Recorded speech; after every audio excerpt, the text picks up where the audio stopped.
All right, everybody. Raul Luna here. Welcome to the studio and happy Sunday wherever you are. Can you imagine another great, amazing Sunday here with you guys that I get to share? And today I got something special that I want to talk to you about.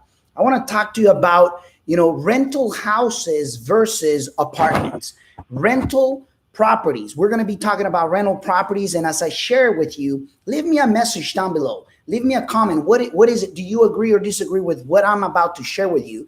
And precisely, I want to talk to you about this because I often get questions. And one of those questions is, Raul, why is it that you prefer to invest, as a cash flow strategy on the apartment side versus the houses side? And for the people that obviously knows me at a closer level knows that I prefer apartments versus houses. And there's specific reasons why, and I'm going to share 5 of those. And then at the same time, I'm going to pinpoint few things that are, I think, very critical as to when is the only times that I do buy houses and keep them as rentals. And there's really only 2 reasons for that. And I'm going to be sharing that with you here in a moment. All right. So let's go ahead and get started. And as I go ahead and share it, just comment below, and that way we can make it interactive here. Okay. So, houses, rental houses versus apartments. Well, let me give you my 2 cents, my point of view as to the, rentals on houses. Number 1, okay, this is the challenge number 1 that you're going to face, that you're always just depending on one tenant or one rental source or one, stream of income. And that is scary. And the reason why is because I've gotten experiences, either current and in the past on houses where it only depends on one tenant. When you depend on one tenant, trust me, you're limited on every possible way. Now, you don't believe it? Look what's happening right now with the with the pandemic situation that we're in. I got rentals, and I'll give you the 2 reasons on the houses that I have for rentals, and the only reason why I hold those houses. There's 2 reasons why I would hold houses for rentals. Reason number 1 is because we bought it at such a great price, at such a great, purchase price that, we need to comply renting it a certain period of time so that we later can exchange it or 1031 exchange into a better, bigger property without having to trigger, a tax consequence. That's reason number 1. Reason number 2, it's because there is either the structure, the house is sitting on a lot that could be developed either into a high rise or a big apartment complex or, a shopping center or sitting on commercial land or things of that nature. Those are truly the most critical 2 reasons why I would hold a house as a rental, versus an apartment complex. Okay. Now, let's go back into the 5 points that I told you about, the houses as a rental versus apartments. So number 1, we spoke about depending on one tenant, the income of that tenant, and knowing that you only have one stream of income, and it's very dangerous, in my opinion. And I'm freaking certain about it. Why? Because this is going to take us to, viewpoint number 2. If something happens to the tenant, listen at this. If something happens to the tenant, it becomes your issue now. In other words, the tenant's problem became your problem. The tenant's problem became your issue, even if you don't want to. How do I know so? Well, I'll give you an example. I got a property in San Leandro, California. That we rented it to, a family, and basically with all the pandemic situation, there's been almost 10 months without paying. I can't kick them out. I can't do nothing about it, literally. Now, remember the 2 reasons why I would keep a property, a house, a rental house, why I would hold it. Those are the 2 reasons. That's why I kept this one. I kept it for the 2 reasons that I just told you. Although, 10 months without paying freaking rent, that sucks. Now, guess what? The law says I can't do nothing to them, but if I don't pay the lender, guess what the lender can do? Because it's business. This is a business loan. It's no longer, a loan for, as a consumer because I live in the property. Does it make sense? Dangerous. I told you that depending on one tenant, one income is dangerous because the tenant's problem becomes your problem. Do you agree or disagree with that? Leave me a message down below. I'm telling you, it's very powerful. Now, viewpoint number 3, the cash flow gets interrupted, when the tenant decides to leave or in situations that we're in. But let's just say that the pandemic is once every, maybe several years, okay? Situation once maybe every decade or something like that. But even if it wasn't the pandemic situation, guess what?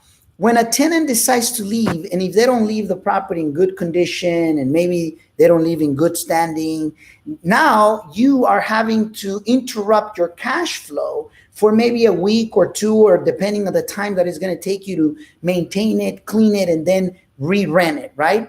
Well, it basically took interruption into your cash flow. And guess what?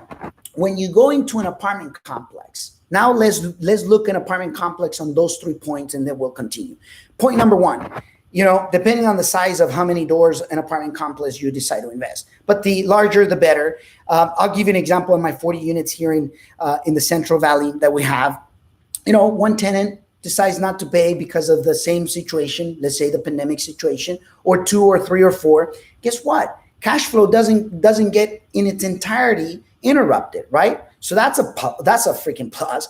The other thing is, if something happens to that tenant, it doesn't become your issue because it only happened to one.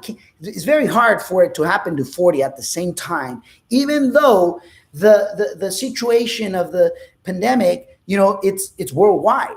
But it's very hard that 40 people, 40 families are going to go through exactly the same issue and situation, right? Well, that's another reason. And then you don't depend on one income source, because buildings like those don't depend on one income source. There's many other ways to produce income, from the parking lot, from the units, from storages, from rubs, from many different factors, okay? So do you see the difference?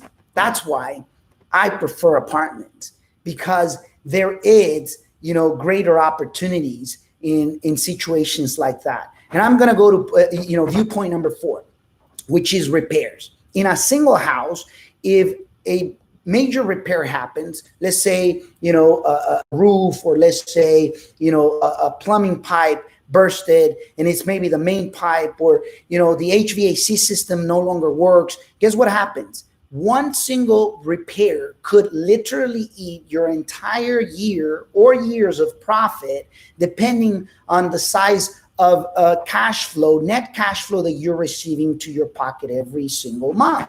Now, has that happened to me? Of course. That's why I prefer, the bigger apartment complexes. Now, leave me a comment down below. Do you agree or disagree with that? The reality is, I'm just giving you, obviously, truths as to why is it that I prefer apartments, and the more doors per property, the better. Okay. Now, viewpoint number 5, in a house, you got low leverage. What do I mean by low leverage? Well, from the loan, it's usually a small loan, more difficult to get because the lender understands that you are depending on one tenant, and then they're going to want to see if the tenant leaves, can you afford it? So low leverage, even on loan. Low leverage on repairs. You may want to go to Home Depot or Lowe's and ask them if they can give you a big discount because you want to remodel the house, and you don't get huge discounts on one single door. Okay, so low leverage on renovation. Low leverage even on taxes. Taxes, well, it's already set that you can depreciate it on 27, and I think it's 27 and a half years or something like that. And it's already set, right? So there's not too much that you could do because it's only one structure. Now, in an apartment complex is the opposite. The loan, you can get high leverage loan. The lender understands that the more income opportunities and streams are coming in, so it becomes even much simpler to get. From also, you got high leverage on renovation. You don't believe it. Well, go to Home Depot or go to any of the Lowe's and big stores and tell them that you're going to renovate 40, 50 units or 20 or 30 units, whatever size you got, or just do it for the sake of fun. And trust me, they will put you a manager and they will tell you, go ahead and buy it from us, buy everything from us, and we'll give you a discount. That's what happened to us. We got about 35, 40% on discount on most of the things. Now, that's high leverage, from renovation, from loan, from, even on taxes. You get high leverage on taxes as well. Does it make sense? Now, keep in mind that that's important to understand. And that's why, to me, those 5 viewpoints or points of views are critical. That's why I prefer apartments. And I prefer to invest in apartments that are, in B locations, either class C on B locations, that I can take that C class structure and make it a B, make it match into the area that it's in, But anyways, wanted to share that with you guys. Leave me a message down below on what is it that you take, from what I just shared. The reality is I still prefer apartments. I still prefer the bigger the complex, the better, because it's got, the economy of scale just helps you with so many different things.